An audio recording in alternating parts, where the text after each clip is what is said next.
great pleasure to welcome the director and talented meeting.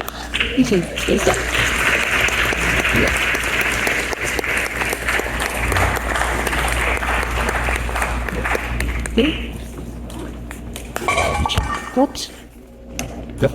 Just a pack. Yes, you can. Thank you so much for being here.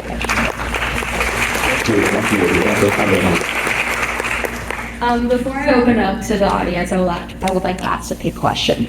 So, the story centers on Emma, played by the amazing Margaret Cho, on her journey following the death of her pet. While watching the film, I found myself thinking about my own journey with grieving. I lost 3 of my dogs in the past few years, and I'm sure many of the audience could relate to the story. So, and I know that this is a personal story for you. So I'm wondering what compelled you to share this with the audience. Thanks for that, and sorry for your loss.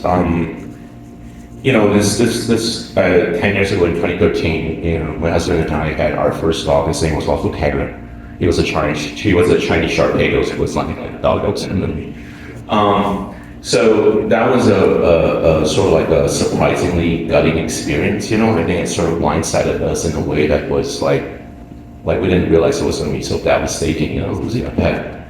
And I think my takeaway from that time was like, the couple of months after losing Tanner was very interesting for me in a personal level, because I feel like the relationship with my family and friends sort of like shifted in very subtle ways, but they were ultimately very meaningful. I think relationships sort of improved over that period of time that I don't think would have been possible if not because Tanner died, ultimately. Because I think, like, generally I'm very emotionally disturbed, but I think that period of time, like, I was like losing my shit so easily, very visibly in front of people, and I think they felt this need to, protect me, I guess, or make me feel better. And part of that conversation is that they start sharing things about what they were going through, and I was starting something more aware of their journeys and the struggles and their losses that they were experiencing in a way that I wasn't quite sensitive to before Tanner died. So I thought that observation was just, for me, it was just kind of like, oh, like that's really interesting. Like I feel like I haven't really seen a film that captures that aftermath experience. It was one of the things I was like looking for after Tanner died. I was like looking for a piece of cinema that was like addressing this specific feeling, of like pet grief and all the subsequent things that could happen that could branch out from that grief. And my best example was like, watching Marley and me, but then I wanted to watch what happened after Marley dies, not happen the weekend. And Marley dies, so I thought, okay, let's just explore that story in the film instead of something that I could write. Yeah. Absolutely. And how did the writing process, revisiting moments from your past, but also hearing about stories from your friends and turning it into something else, and they change your perception on, how to move on and like themes of loss, if you grieve, and the complexities of all. I think it remains a process, because I think the really sort of ironic turn of events, is that this script, I started writing it like 10 years ago, and then because of nature of getting these off the ground, it's like such a long stretch of time before you actually get to make something. Like when we were going to production last year, like literally 2 weeks before I was supposed to go out to LA for pre-production, like we had to put down our second dog, Tesla. Yeah, and it was like putting him down, then getting ready to make this movie. I was immediately back in that mental space, of making this movie, which is in a way kind of like good and bad at the same time, because good in the sense that I was like totally like mental directing. Bad in that I felt always kind of sad through the whole shoot in a way that was I couldn't quite articulate why I was feeling kind of like this underlying sadness. And then, after I finished making this film, shortly after we picture locked this movie, my husband was hospitalized and he passed away early this year. And then so when I watch this film now, it's almost like there's this weird time warp that happens in my head where between the conception of the script 10 years ago to the recent events. And it's kind of like I'm watching my past and my present and in some ways my future all happening at the same time and being unpacked in this movie. Like one of the weird things I'm only realizing lately when I'm watching the film is that when Stan says we would have had our 25-year anniversary if he was still around.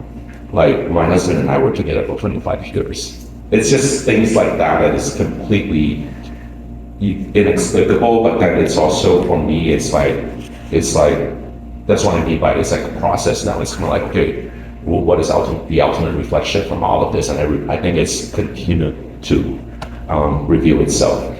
Thank you so much for sharing that. And Thank you. I'm so sorry for your loss. And I really, when I saw the last shot of Tanner just appearing on screen, it made me feel like the end isn't really the end. And sometimes they do appear in these like weird magical ways. And I'm wondering, I know that you co-wrote the script with their good friend Clay. I'm always fascinated by screenwriting duels. What was that writing process like? Like, did you guys type vigorously in the same room and discuss, or did you divide and conquer, split the script into sections? How was that process like? I mean, I think it was very singular in the sense that we were not always together. We were only together to talk about revisions. The writing mode itself was very much like I would always do a whole pass. I kick it back to him. He writes some things, he kick it back to me, and I sort of do the final version sort of thing.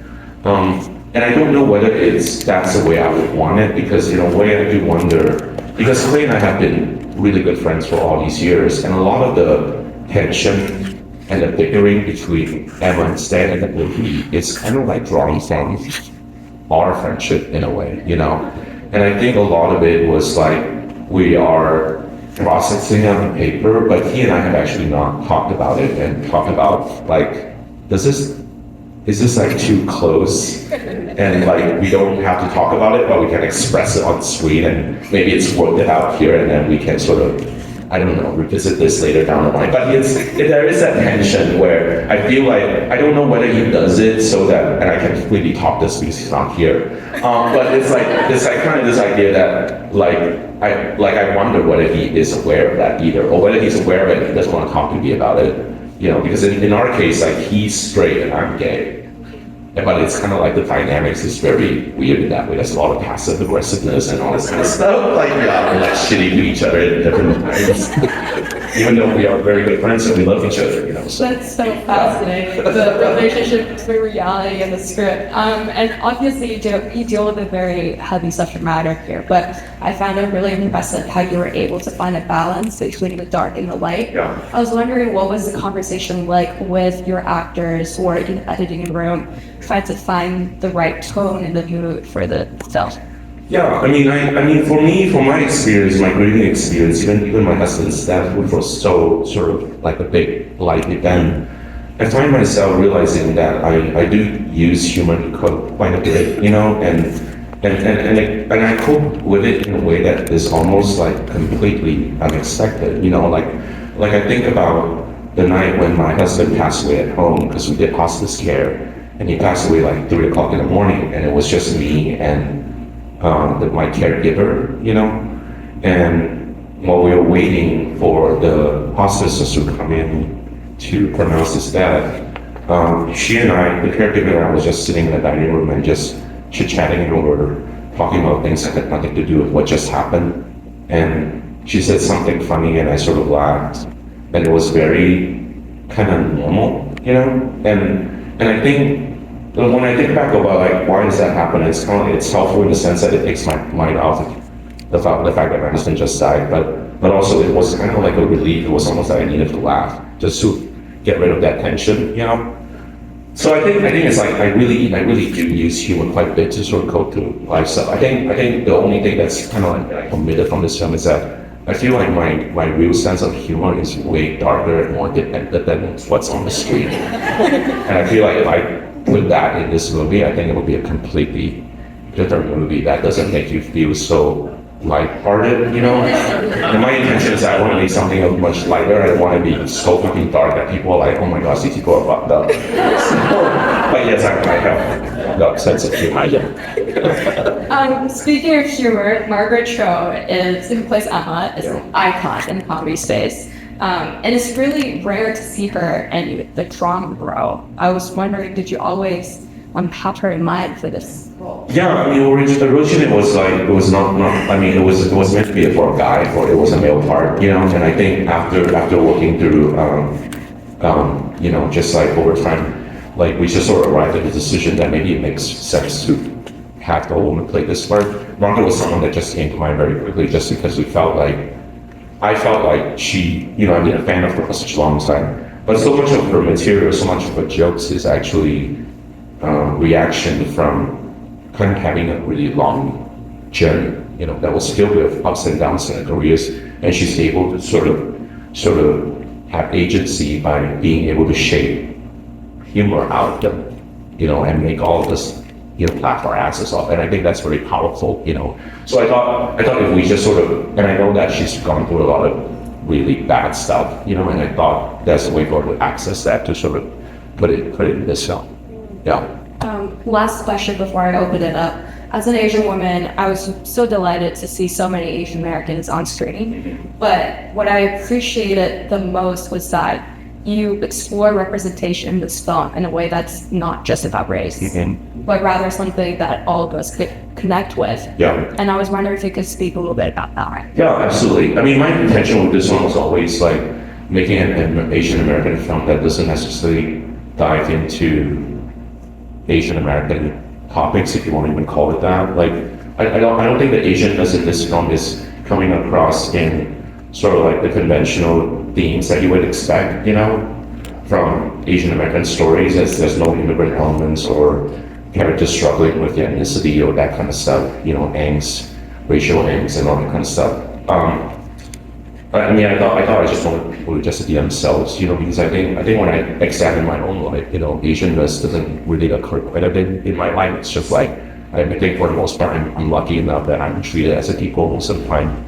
But the weird thing is that as much as I say that, there are moments in the film that is, in some ways, by nature, they are Asian. Like the night scene when mom's just kind of like, let's not talk, let's just like calm down. We should just sit and have a meal. We have a quiet meal. We don't have to say anything to each other. Like that's very Asian to me. Absolutely. But I think ultimately, when I always knew that idea was not an Asian idea, I just put it on a page, knowing that cinematically, when you convey on the screen, it does have another layer of meaning to it that is almost very poetic and profound to watch for the audience, regardless of whether you're Asian or not. Thank you. I really appreciate that. Thank you. Now let's open it up to the audience. We don't have mics, so when you're asking questions, please retract your voice. Yes. Yes. I didn't Skype telling.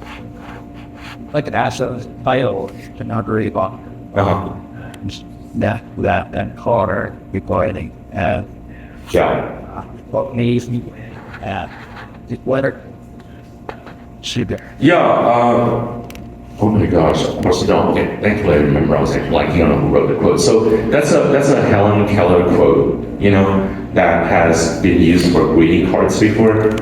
And the thing about greeting card sentiments is like, they're oftentimes kind of cheeseball, like you read them and you're like, this is really cheesy, it's not really making me feel better. But like, there's something about that quote that I felt like had the right sentiment and earnestness that I responded to, and there's just something about that appearing specifically on a card that is about losing your pet, that was kind of like, oh, this is like interesting, it's not directly talking about losing a pet, it's just this idea of what is it that we love in general, everything really, and how they will always be a part of us, this idea of that. And I thought that really reflected thematically what everyone is going through in the movie itself, in a broader sense that was just beyond Emma Ali. So I just thought, oh, that's a nice, that's a title that is fitting. Last question. Yes. Go. Hi. Hi. Thank you again for your time. My question is kind of like kicking it back to like talking about balance of like dark. Yeah. I'm curious, there's so many moments in the film that are such a blend of comedic, just like genuine, like earnest emotion. Were there any moments, whether like in the writer's room or like on the day, like particular scenes that really time to crack? And like, what did you and your team do to like get on set and find it? Yeah, I mean, I generally, I find comedy is very hard to crack for me just because it's you a little bit of a space that I'm not super familiar with. Like, I'm really good with drama, and it's kind of weird. I like to think that I see like a funny person in front of you right now. But like, I really struggle with comedy, directing comedy and stuff. So in general, like stuff that is meant to be sort of funny, for this film, always wanted the humor to be very grounded. So it's like, I was always scared when it seemed too sitcom and stuff, you know. But I think I always expressed that very clearly to Margaret and Jesse, who are just like, they're so skilled in that space, you know, that I could tell them, like, I don't want this to be at, like, from a volume knob perspective. I don't want it to be at a good more than 7. Like, I kind of want it to be in the 4 or 5 volume knob space, you know. So can you sort of just do it in that way? So I think they really sort of try to sort of modify their levels in that way, you know, so that it's not too like kind of like set up in a way, you know. It has to be sort of like, oh, just like grounded humor if used very true and organic. Thank you. Unfortunately, that is all the time we have. I'll talk to you guys outside.